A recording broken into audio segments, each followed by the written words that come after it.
And now, This I Believe. Here is Edward R. Murrow. This I believe. Mrs. Margaret Chase Smith of Maine is the only woman elected to the United States Senate. Her distinguished political career began when she was elected to the House of Representatives to fill her late husband's unexpired term. In 1948, she advanced from the lower house to the Senate. She has become one of the most active and responsible legislators in Washington. Here now is Senator Smith. Many nights I go home from the office or the discouraged. There's lots of glory and prestige and limelight for a United States Senator that the public sees, but there's just as much grief and harassment and discouragement that the public doesn't see. Of course, like everyone else, I went into public service and politics with my eyes wide open. I knew that any public official is fair game for slander and smear and copying criticism. I knew that fair weather friends would turn on me when they felt I no longer served their purposes. I knew that I would be called all sorts of names from crook on down. I should have known that chances were good that I would even be accused of being a traitor to my country. But I never knew how vicious they could get and how deeply they could cut. It is these things I think of when I'm tired and discouraged, and when I wonder if being a senator is worth all that I put into it. These are the times when I consider quitting public life and retreating to the comforts and luxury of private life. But these times have always been the very times when I became all the more convinced that all the sorrow, abuse, harassment, and vilification was not too high a price or sacrifice to pay. For it is then that I ask myself, what am I doing this for? I realize that I'm doing it because I believe in certain things without which life wouldn't mean much to me. This I do believe, that life has a real purpose, that God has assigned to each human being a role in life, that each of us has a purposeful task, that our individual roles are all different, but that each of us has the same obligation to do the best we can. I believe that every human being I come in contact with has a right to courtesy and consideration from me. I believe that I should not ask or expect from anyone else that which I am not willing to grant or do myself. I believe that I should be able to take everything that I can dish out. I believe that every living person, actively, the right honestly to hold unpopular beliefs, the right to protest orderly, the right of independent thought. I believe that no one has a right to own our souls except God. I believe that freedom of speech should not be so abused by some that it is not exercised by others because of fear of smear. But I do believe that we should not permit tolerance to degenerate into indifference. I believe that people should never get so indifferent, cynical, and sophisticated that they don't get shocked into action. I believe that we should not forget how to disagree agreeably and how to criticize constructively. I believe with all my heart that we must not become a nation of mental mutes, blindly following demagogues. I believe that in our constant search for security we can never gain any peace of mind until we secure our own soul. And this I do believe above all, especially in my times of greatest discouragement, that I must believe. That I must believe in my fellow men, that I must believe in myself, that I must believe in God, if life is to have any meaning. Those were the personal beliefs of Senator Margaret Chase Smith. They were chosen from the beliefs broadcast in the past 2 years for inclusion in the new This I Believe book, now at your bookstore.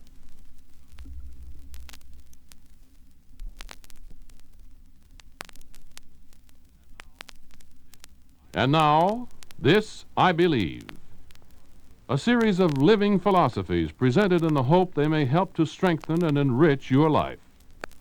Here is Edward R. Murrow. This I believe. Motion picture director Frank Lloyd is one of Hollywood's pioneers. In 30 years of making movies, he has won 3 Academy Awards and turned out a steady flow of consistently superior pictures. During World War II, he put his talent to military use, serving as commanding officer of a combat camera unit in the South Pacific. At present, he is under contract to Republic Studio. Here is Frank Lloyd. At the age of 21, I had my own touring company in which I was also an actor. After a particularly bad season, I brought my company back from the province of Alberta, in the shadow of the Canadian Rockies, to Winnipeg, where I paid off the actors and disbanded the company. I decided to leave the business of bringing theater to the western farming communities to someone else for a season or two. So I went to Regina to spend what was left of my money and have fun. One night, with just a handful of coins left in my pockets, I went to the theater. After the first act, an usher told me the company manager wanted to see me backstage. The manager told me he knew of an opening in a touring company, and the next day I received a railroad ticket to join them. In that company, in the city of Edmonton, the northernmost point in Canada where an acting company could play, I met the girl who was to become my wife. The course of my life would surely have been entirely different if I had rejected the guidance that came to me then. Oftentimes, with success, we do reject it. We become arrogant. When we flout principles we know to be correct, payment must always be made. I know that when I have wasted the things that God has given me, I've had to pay. Strong sense of right and wrong. When we transgress against the divine rule, regret engulfs us. A mind filled with regret and disgust for acts committed is worse than a body on the rack, because the physical torture of the rack must sooner or later end, but the regrets of the mind, never. I feel no doubt about the existence of God. When I think of the human form put together in such a miraculously perfect way, I know that a supreme intellect must have executed it. The repetition of the pattern, 2 arms, 2 legs, 2 eyes, appears again and again through the miracle of birth. In God's creation, the setup is perfect. The model is perfect. But sin and evil move in and ruin it. I believe that religion is innate in man. Else why would the earliest explorers, before a written word was transmitted, find that savages had religion and faith? Maybe a tower of stones, perhaps the trees or a river, but always a belief which acknowledged a supreme being. I believe in an afterlife. I look at a man worth millions, then I look at another chap just as kind, just as intelligent, who just barely gets by. When I look at these 2 men, I know that the race has not yet been run. There is a final accounting. We come into the world with nothing but the love of our immediate families. We take nothing with us but our record on earth. I believe that man, created in the image and likeness of God, is destined for something other than a black vacuum after death. I like my fun, and I've sinned in my time. And when I've sinned, either by omission or commission, I have paid. When I have accepted divine guidance, I've been rewarded. My thoughts and beliefs sound stark and unadorned now that I've put them down. As a young fellow, I should have been asked for my beliefs. It seems I was afraid of nothing and knew everything. That's another wonderful thing about the wisdom of God. When we are so terrifyingly young, God wisely gives us a burgeoning courage to face the long road of life. I have arrived at my belief after years of living. And as every man before and after me, I shall only pass this way once. That was Frank Lloyd of Hollywood, California. His motion picture direction has won him 3 Oscars and a distinguished place in film history.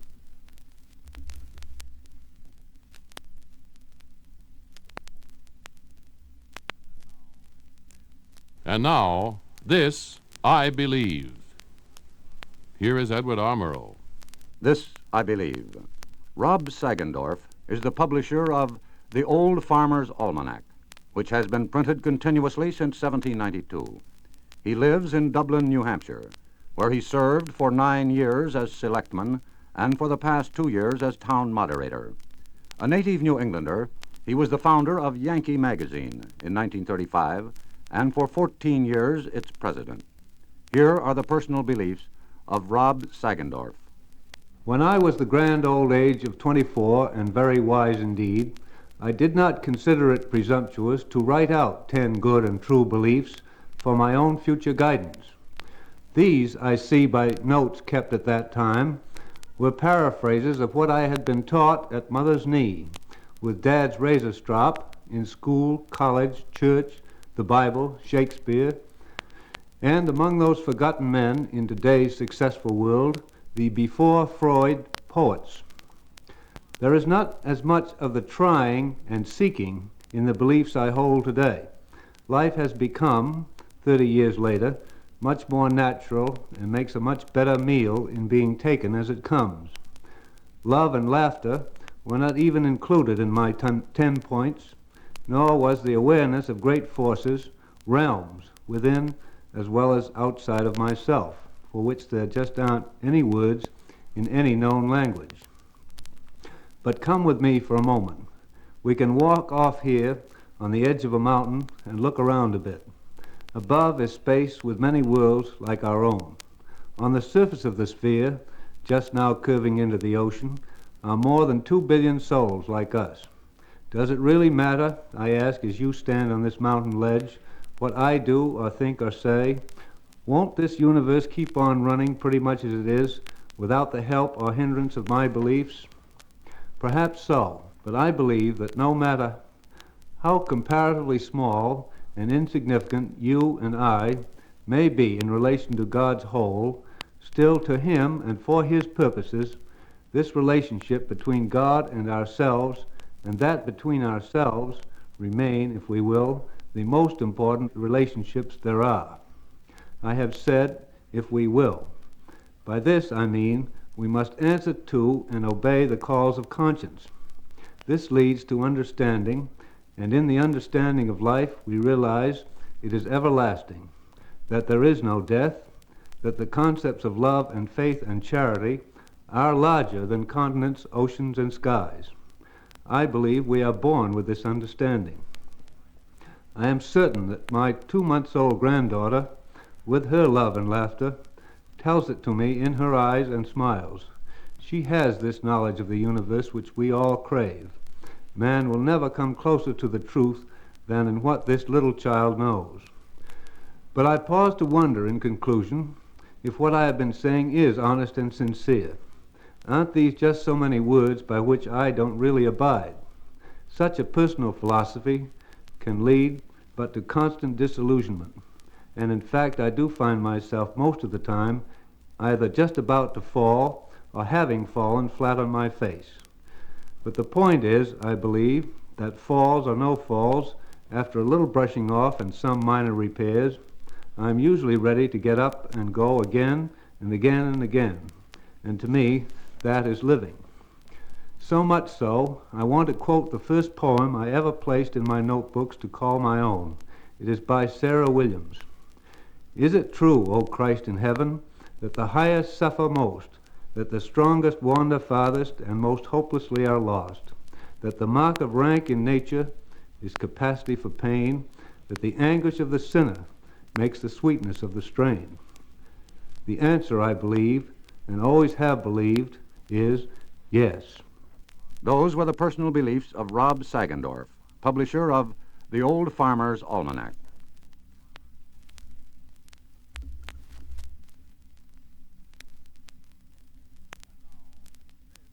And now, this I believe. Here is Edward R. Murrow. This I believe. Thyra Samter Winslow is a writer. She grew up in Fort Smith, Arkansas, and at 14 she became society editor and drama critic on the local paper. After 2 years at the University of Missouri School of Journalism, she struck out for Chicago and a job on the Tribune.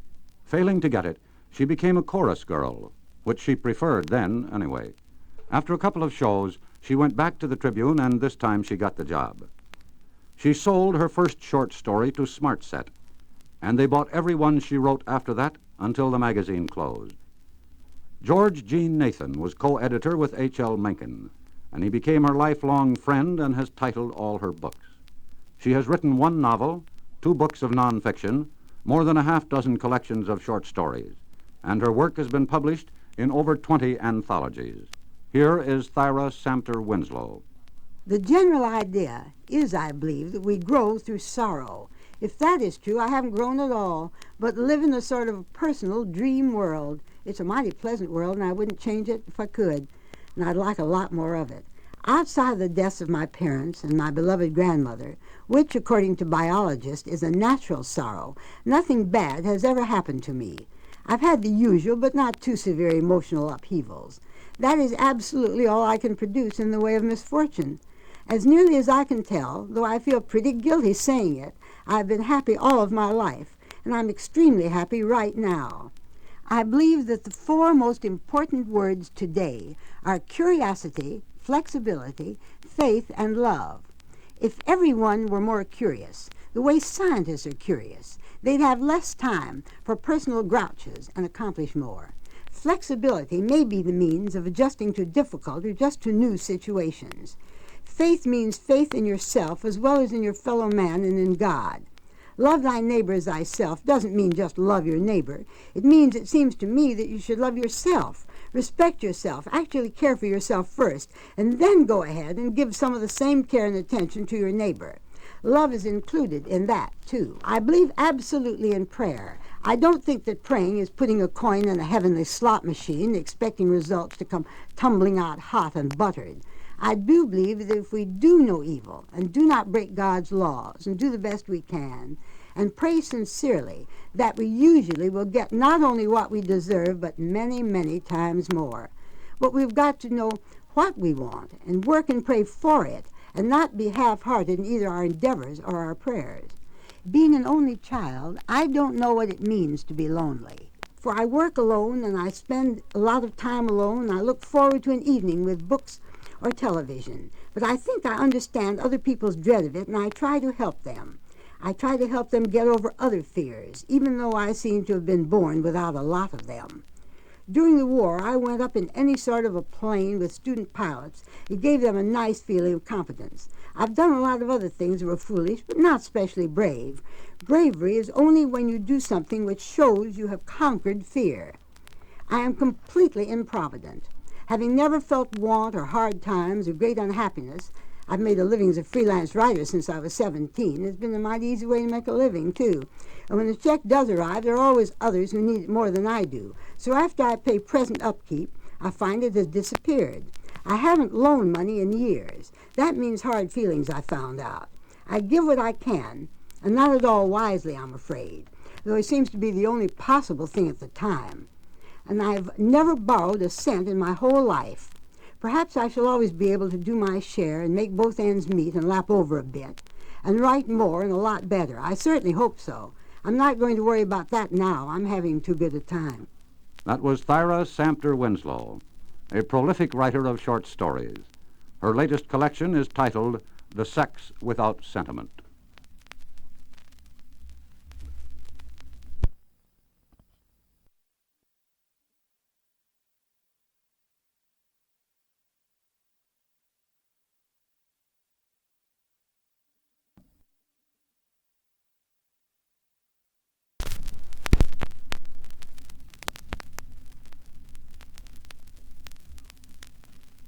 And now, This I Believe. Here is Edward R. Murrow. This I Believe. Reginald Orcutt, Vice President for Overseas of the Morgenthaler Linotype Company, has worked with the printers and press of nearly 1,000 languages. His work has taken him to almost every corner of the globe and has brought him into contact with newspapermen, publishers, kings, and adventurers. The son of a writer and a printer, he is himself the author of Merchant of Alphabets and a number of stories and articles. Here is what Reginald Orcutt believes. Some 50 years and 1,000,000 miles ago, I spent one of the happiest springtimes of my boyhood in Italy. My father, the late William Dana Orcutt, was then engaged in typographic research in the Laurentian Library in Florence, where Dr. Guido Biaggi, director of the library, became his close friend. Dr. Biaggi shared with us generously his deep familiarity with the cultural beauties of the Renaissance in Italy, which were inspired by the so-called humanistic movement of that remarkable 16th century.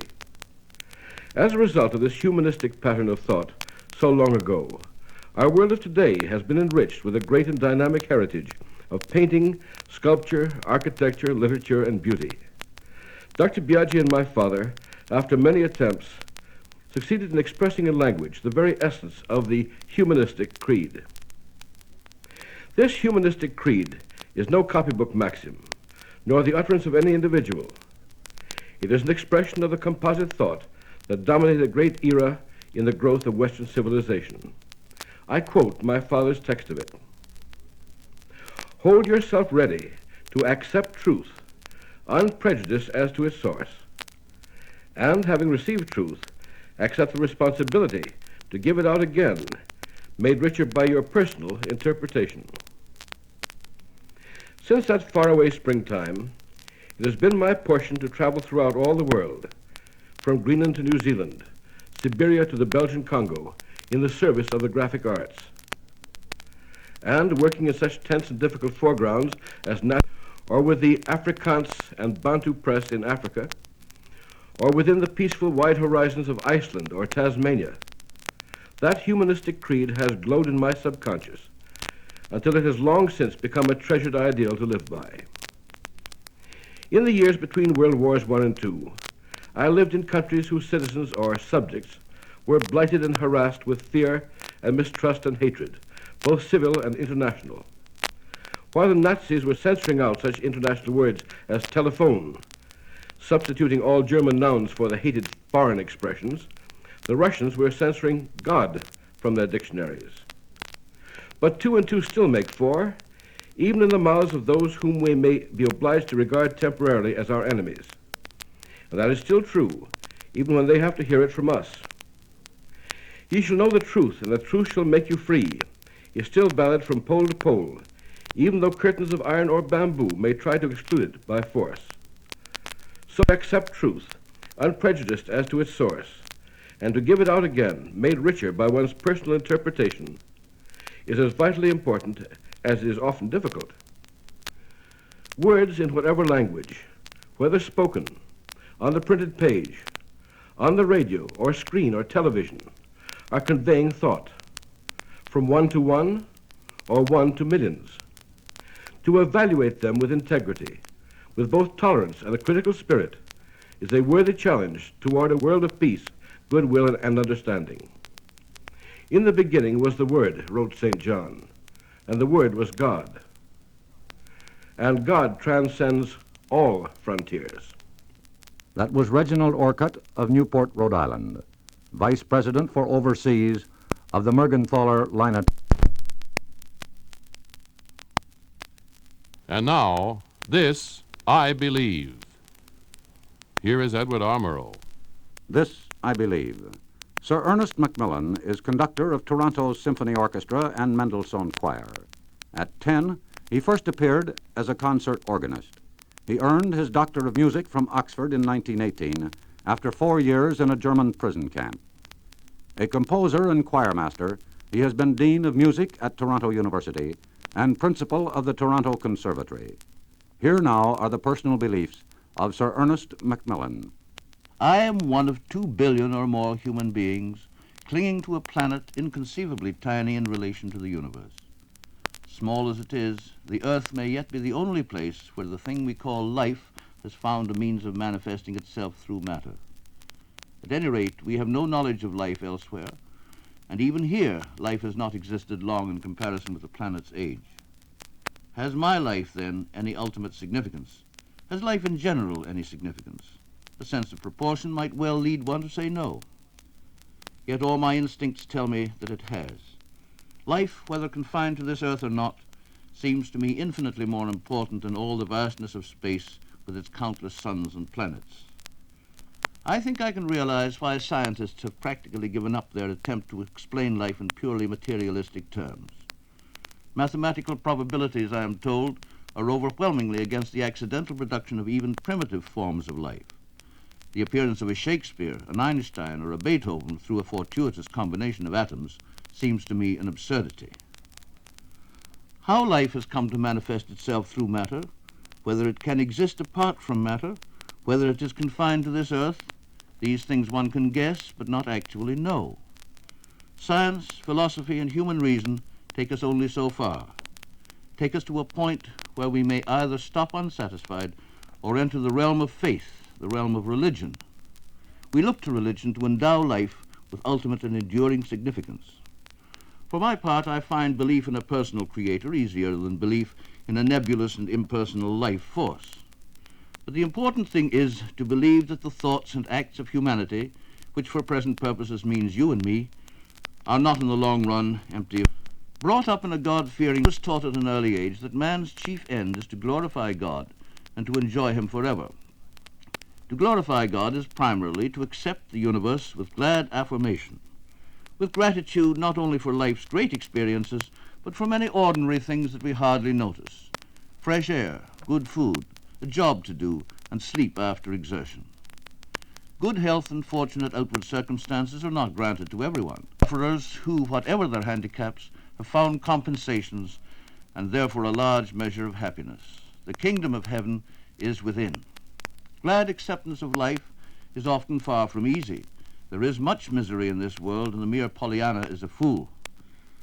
But to look below the surface, to discern that there is an ultimate purpose in things, to strive to understand that purpose, and then devote oneself to playing a part, however small, in fulfilling that purpose, this, whatever one's conception of deity may be, is to glorify God and to enjoy him forever.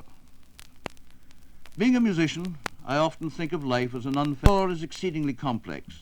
The music by turns exciting, cacophonous, tranquil, uplifting. The material score, however, is not the music. It is only a means of communication by which I can try to interpret the intentions of the composer. We listen to life's symphony as players in the orchestra.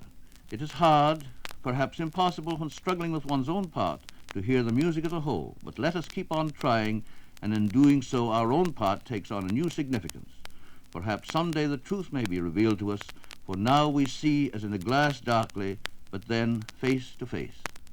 Those were the beliefs of Sir Ernest Macmillan, conductor, composer, and concert organist of Toronto, Canada.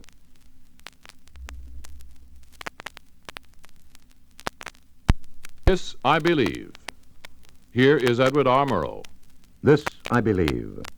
James Lewis McVeigh is an insurance broker who was born at the University of Pennsylvania and has conducted an insurance business in Independence Square ever since. During the war, he served in the Coast Guard and became a lieutenant commander. Married, with 4 children, he has been a supporter of child welfare groups in Philadelphia. Here now are the personal beliefs of James Lewis McVeigh. When one reaches middle age, there is more time to reflect and more to look back on.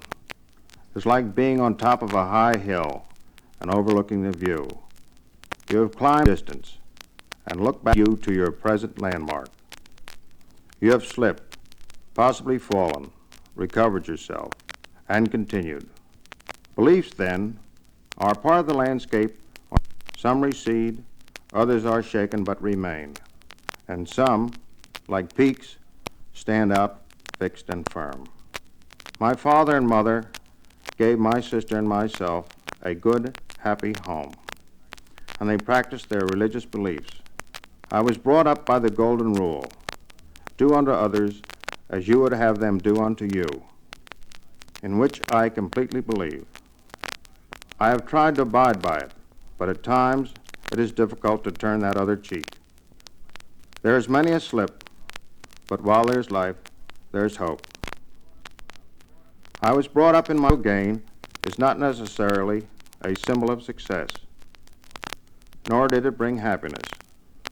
This I still believe. During my early business years, as depression came, it was clear that many homes were built upon such sandy soil that crumpled in confusion and despair. So, I believe that as long as you can supply the necessities of life, protect your family in sickness, educate your children, and give them some earthly pleasure, you have done a good job. I think that sometimes we busy ourselves in worrying about possibilities when we could devote more time to living fully now. We must have faith in ourselves and in our ability to deal with things as they come. Peace of mind to me is essential.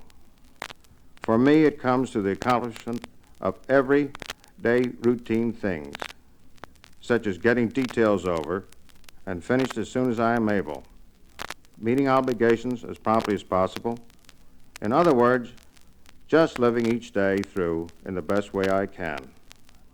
I like people, and I like to have good times with them. Good laughs are relaxing.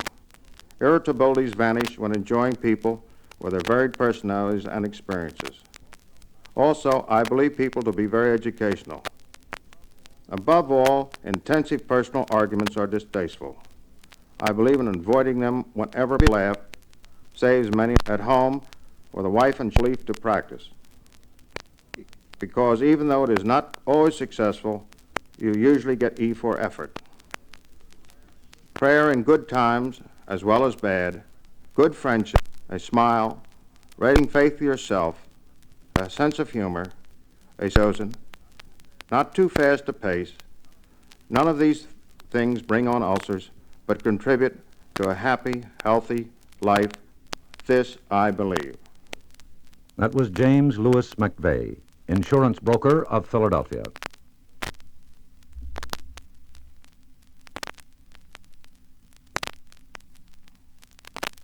And now, this I believe.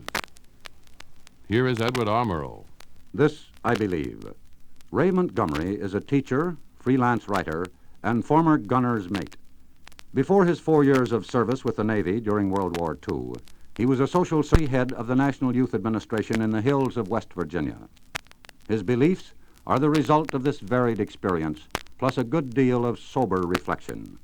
Here is Problems which puzzle all of us today must be faced. Whether we face them confidently and boldly, or in fear and trembling, may, and I believe will, depend upon our faith in something stronger than a platitude from authority, or a myth built out of dream wishes. My personal problems have been what we usually call the little things, whether to spend the money for an added luxury or to give it to a needy person, whether to follow the popular opinion for what I believed right. I have discovered that I face them more easily and with greater confidence in the ultimate justification of my choices, because my experience has taught me to have faith in the God in man. I believe that democracy and liberalism cannot survive without such a concept of God and a belief in the destiny of men dedicated to God. I am unimpressed by the promises of those who offer us a hell of slavery as the way to a heaven of freedom. In brief, I believe both the authoritarian doctrines of the right and the totalitarian practices of the left offer men nothing that is morally right or practically reasonable. But faith is human, and a human right, a right faith in humanity, and the inescapable corollary that if humanity is worth working for, humanity must contain the essence of goodness, which men have always named God. In the teachings of Jesus, I find a plan of action for all who care to accept the responsibilities of being sons of God. From the ancient greats whom I have met in their writings to my most recent colleagues and fellow students comes the proof of aspiration for betterness, of the reality of sympathy, truth, initiative, understanding, and brotherhood, of the power of example, of integration, of knowledge, and of enthusiasm. From my parents, my teachers, my friends who dig coal in West Virginia, my pals in the Navy, from all who have contributed to make me what I am, I have learned that the God in us is real and powerful. From them I have learned to be proud of humility and humble before my job of being a citizen of democracy in the world. For the world has become too small for the privacy of self-seeking. We must all live together, eat together, plan together, work together, or we shall live, act, and grow no longer. Out of our recognition of this unity must come a faith equal to our needs. I know how idealism often wastes itself like summer rain in the dry soil of material ambition. In earning my daily bread, I, too, am often blinded by the very sweat of my brow. But the spirit in us, in every man, cannot finally be denied. We do rise up to meet the issues. We seek the good, the better way to get on with our living together. We battle constantly to deserve the name of sons of God. I believe in this striving for betterness. It helps me overcome the weariness of defeat and confusion. It helps me hope that each new experience, success or failure, will add to my own ability to use the powers within me. For I find that if I am to love God with all my heart and all my soul and all my strength, and all my mind, and my brother as myself. I have little time left for wasting hate, dishonest tricks, and kowtowing to outworn formulas of the past. That was Ray Montgomery, who teaches world literature and effective writing at the University of Baltimore. He has written extensively on education.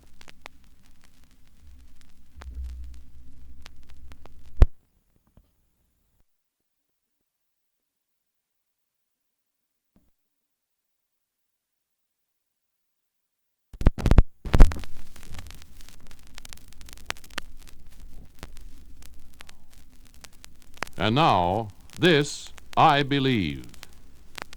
Here is Edward R. Murrow. This I Believe. Otto Kruger is a veteran of the American stage and screen, with almost a half-century of acting and nearly 100 pictures to his credit. He was born in Toledo, Ohio, and got his education in the public schools, 4 colleges, and in stock and repertoire companies. To his long list of credits, here is Otto Kruger. I always like to believe things. It's comforting and nourishing to the mind. In fact, while I once believed too easily, I had a gullible nature, and when someone with a forceful personality and convincing intelligence said something, I often listened without thinking, and I was swept off my feet into believing that what he had to say was true. Well, then there are rumors. I loved them, and I passed them on, too. I suppose it was sort of reporter instinct, the now for a scoop type. See, a friend would say, "What do you think of that so-and-so? Did you read what the paper said about him?" Oh, that was meat for me. I fed. When I read the other fellow's side of the story, I felt like a fool. Now, why couldn't I have waited until all the facts were in before passing judgment? Gradually, I learned my lesson. Now I try not to believe until I'm sure. That way, I save myself much embarrassment and others much unhappiness. But there are other forms of thoughtless belief. Now, it seems to me, for instance, that a definite end of progress could result from the unqualified acceptance of this phrase, all is well. Now, what do I believe then? Well, I believe that if I use the phrase, all is well, in a certain way, if I use it with truth, good, and love in my heart, I can accept it. Good is well, good is godly, truth is well, truth is God, love is well, love is God. Therefore, all is well. I believe in God. I believe in him because his existence is proven in every phase of the universe. And this, like so many other things that I definitely know, is to me true believing without doubt. And so, having sorted out the things which I really do believe from those of which I have merely been convinced, I'm much more able to enjoy discussions and to listen to both sides of a question. And I've learned to ask myself some searching questions. For instance, just because my father belonged to a particular political party, does that mean that I must belong to it? Does it mean that everything that other political parties do is completely wrong? And must I stubbornly refuse to listen to the other fellow's point of view? And I've learned that by asking myself these questions, to stop hating the opposing candidate and all he stands for. Thinking it over carefully, I've realized that neither can be entirely right or entirely wrong. You know, it's really nice to find out that the other fellow has some good points, too. I'm also learning to be a fairly good listener. I really enjoy arguments because now these arguments have become intelligent discussions. I found it most worthwhile to give time for that important second thought before speaking and condemning.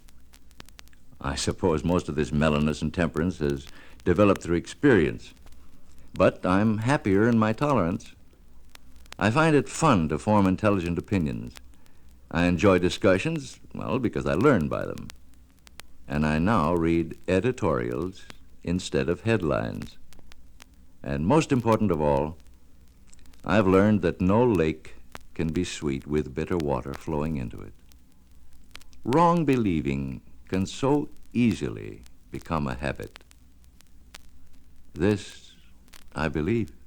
Those were the personal beliefs of Otto Kruger, whose stage and screen personality is known to several generations of movie and theater goers.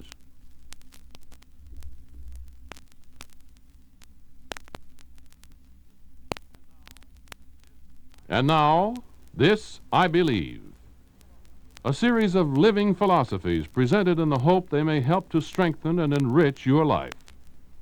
Here is Edward R. Murrow. This I Believe. Alfred A. Benish is a leading Cleveland attorney and member of the Board of Education. He was born in Cleveland 75 years ago, the son of parents who had emigrated from Czechoslovakia. His long record of public service has grown steadily over the years, since his graduation from Harvard at the beginning of the century. In addition to the many civic posts he has held, Mr. Benish has been active in numerous private educational and welfare agencies, and is the only Clevelander to win 4 Distinguished Service Awards. Here is Alfred A. Benish. In my freshman year at college, I came under the influence of one of the most remarkable women I have ever known. She was a volunteer social worker throughout her long life. It was the impress of her striking personality and her selfless devotion to the cause of the underprivileged that have motivated my conduct these more than 50 years. From her I learned many salutary lessons. I learned that the greatest thing in life is not a brilliant mind, but rather a comprehending spirit, an understanding heart, a sort of power to take the world inside yourself and be one with it. I learned that service to others is the foundation of happiness and the real goal for the common welfare. I learned, too, that performance of duty is a sacred obligation, social responsibility not a mere phrase but a creed, and sympathy not an attitude of mind but a motive to action. That life calls us not merely to enjoy the fruits of earth, but to exult in heights attained after the toil of climbing. Years of public and communal service have taught me that what we keep, we lose. What we give makes us rich. Perhaps I can express my convictions and my belief no better than by quoting the words of that unforgettable hero of the spirit, Walter Rathenau. We are here not for the sake of possessions, nor for the sake of power, nor for the sake of happiness. We are here that we may elucidate the divine elements in the human personality. When the late Mrs. Russell Sage was tendered a civic dinner in recognition of her munificent benefactions given in memory of her husband, and now known as the Russell Sage Foundation, she responded with characteristic and becoming modesty. I deserve no encomium and no eulogy for my action, because all that I have done, all that I can do, is so little, so insignificant, in comparison with what needs doing. What a challenge and what an opportunity. In life have come from being able to help young people in planning a career, in going to college, and in making successful adjustments. I have in mind particularly a young man whom I encouraged in his art studies and assisted in pursuing a course at the Beaux-Arts in Paris. When he became affluent and eminent in his profession, he endowed a scholarship for the benefit of art students in need of financial aid. I also have in mind another young friend who became one of the foremost prosthetists in America, a recognized leader in his profession and even internationally famous. Can there be greater satisfaction than this? I have always felt very deeply that whatever I am and whatever I may become, I owe in large measure to the community of which I am an integral part. The community serves to mold and fashion my activities and my character. It is incumbent upon me, therefore, so to regulate my conduct as to do only that which redounds to the welfare of my community. The great Pericles admirably expressed my creed in his memorable exhortation to the people of Athens. Think what Athens may become, and be worthy of it. Those were the beliefs of Alfred A. Benish, a lawyer and educator in Cleveland, Ohio.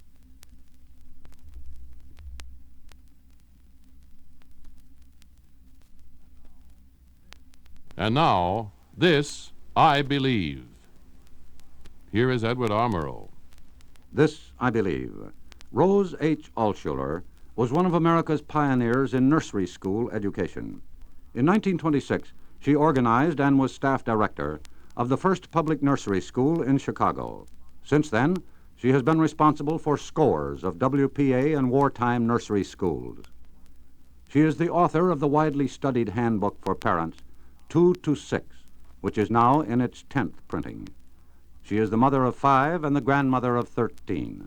Here now is Mrs. Rose H. Altshuler. Life is a mirage, and life is an effort, and the fullness of life for every individual depends on the strength and beauty of his vision and the strength and beauty of his effort. I would have my children know that one lives by truth, but that truth is only relative, that in this great world so full of positive impressions, sensations, and experiences, there is only one unchanging truth, and that is the spirituality of the world. This spirituality is evidenced in power, human and superhuman, in the recreative powers of nature and the creative powers of man. I would have my children understand the meaning of inner freedom, freedom from fear, freedom from the outlived traditions of the past, and from the futile allegiances of the present. An inner freedom which would enable them to think through every experience, to act and to react freely, and to realize daily living with all the capacity of free spirits. I would tell them that life must be lived constructively, that love should be the motive power of action. I would have them know that hatred, envy, malice, evil in any form is a boomerang and consumes its begetter. I would have them know that every human being has unrealized and almost unlimited possibilities, responsibility to fulfill. But I would have each one keep a sense of personal accomplishment balanced by realizing that any individual accomplishment is infinitely small if one thinks in terms of the cosmos, of what is being done, what has been done, and what remains to be done. In time, I hope they will come to know that talent for living consists in a capacity for adjustment, that happiness and fulfillment consist in realizing life to the fullest at every moment, and in losing oneself through giving one's love and one's power to the sum of human welfare. Can we teach these things to our children? Appreciations of truth and beauty, understanding of inner freedom, the joys of world love and service? Probably not. One can only sense them and perhaps impart them through the quality of one's own being. The words I have just spoken were written more than 30 years ago. They represent for me the core of life as I have felt and tried to live it. More needs to be added. The pressures and tensions all over the world have mounted at so terrific a pace that everyone who is really alive must feel their impact. Sitting in York Cathedral in England not long ago, I realized that to meditate is not enough. Each of us must belabor ourselves so that we increase our capacity to cope with these urgent tensions. In our daily lives, we must earnestly try to replace the distrust and suspicion that are everywhere with trust and mutual confidence. We must remember that the hostilities and aggressions that flare so readily result from our tempo and our way of life, and we must try to meet them with understanding and constructive action. We must work, too, to replace the cynicism that characterizes so much of our political and social thinking with moral fiber and with faith in the basic decency of others as well as ourselves. If all of us would honestly work for mutual trust, and if we would show faith in others, in ourselves, and in the spiritual power that gives meaning to life, we could, I believe, feel more confident than we do about the world we are leaving to our children and grandchildren. Those were the personal beliefs of Rose H. Altshuler of Chicago.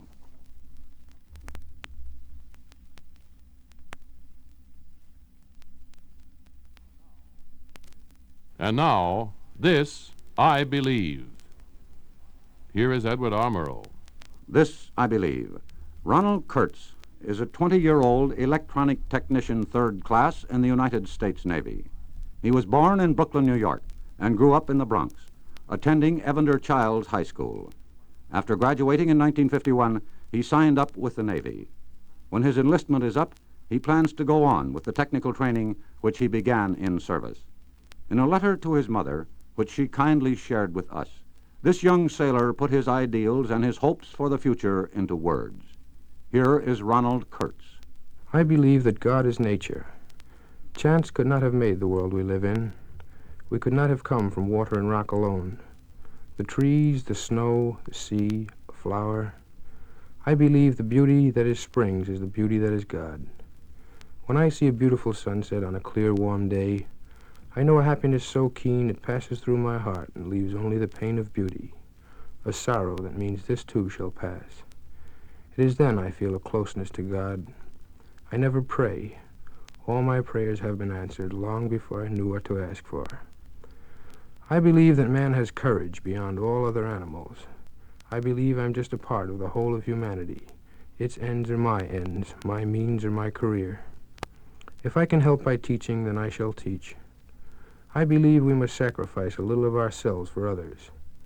I've seen courage take the guise of humor in a time of danger, and action in a flash of need. I've seen it wear the cloak of silence when one word meant relief. There is no end to the complexities of life, but with conscience and reason, man's courage is a light that makes the way a whole lot easier. You might say the world is in a pretty bad rut. You might, but I wouldn't. I believe we're on the verge of a great new era. I believe that science will forget its terrifying applications and be a complete friend to man. I believe knowledge, such as never before was dreamt of, will be the prize for anyone who studies. I believe this knowledge will show all men to be truly brothers, and it will lead the way to a world of peace and security for all. I believe that while the world fights and wars as it does, there is a growing science that will change the thought of all humanity. Psychology, an infant but growing rapidly, will come forth and with the skill of a surgeon will cut apart the mystery which is the mind of man and make the world cognizant of its mental motivations.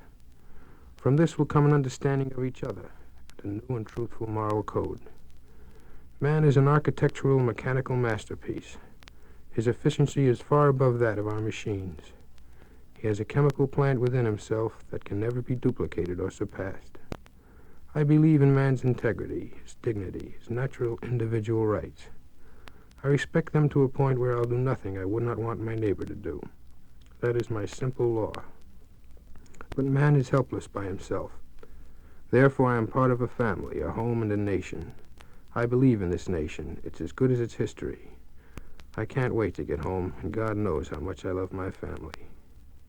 Beneath a bough, a jug of wine, a loaf of bread, and thou. I believe man cannot be happy alone.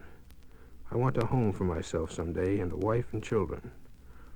I will try to be a kind and understanding companion to them, and I hope they'll be the same for me. I will try to show my children the things I learned, and guide them as well as I can. They are my hope for eternity. I don't want to look back on an empty life. I don't think I will. I believe my whole life will be a mixture of happiness and sadness. I think the sadness will be for lost happiness and the good old days. I'm a sentimental son of a gun. I love the past. I love my folks, my home, and my friends.